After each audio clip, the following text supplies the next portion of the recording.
10 சவரன் சங்கிலி மாட்டி தொங்க விட்டாங்க. இவரை சிரிக்க வச்சா 10 சவரன் சங்கிலி ஃப்ரீயான்ட்டு.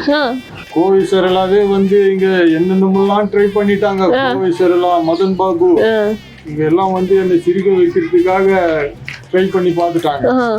அப்புறமா நடிகர் திலகம் இறந்து போனாரு சிவாஜி கணேசன்.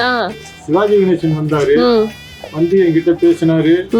ஏன் நீங்க சிரிக்கவே மாட்டீங்களாமே என்று சொல்லி வந்து கேட்டாரு. ஒரு ஷூட்டிங்காக வந்தாங்க.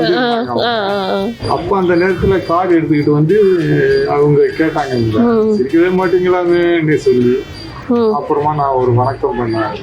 அவருக்கு மட்டும் வணக்கம் வச்சீங்க, வேற யாருக்கும் வைக்கலையா அது மாதிரி? இது வரைக்கும் பெரிய மனுஷன் அவரு, அதனால அவருக்கு ஒரு வணக்கம் பண்ணிட்டு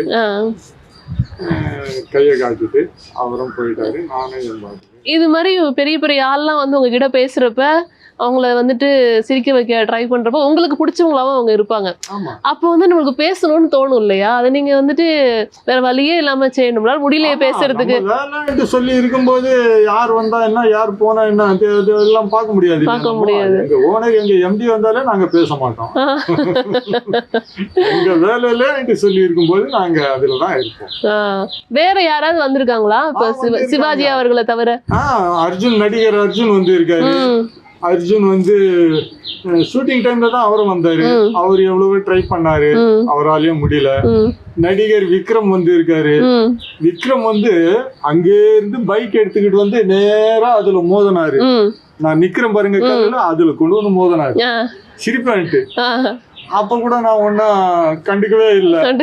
அவர் பார்த்துட்டு இவர் மனுஷன் தானா கல்லா இவரு சொல்லிட்டு அவரும் போயிட்டாரு.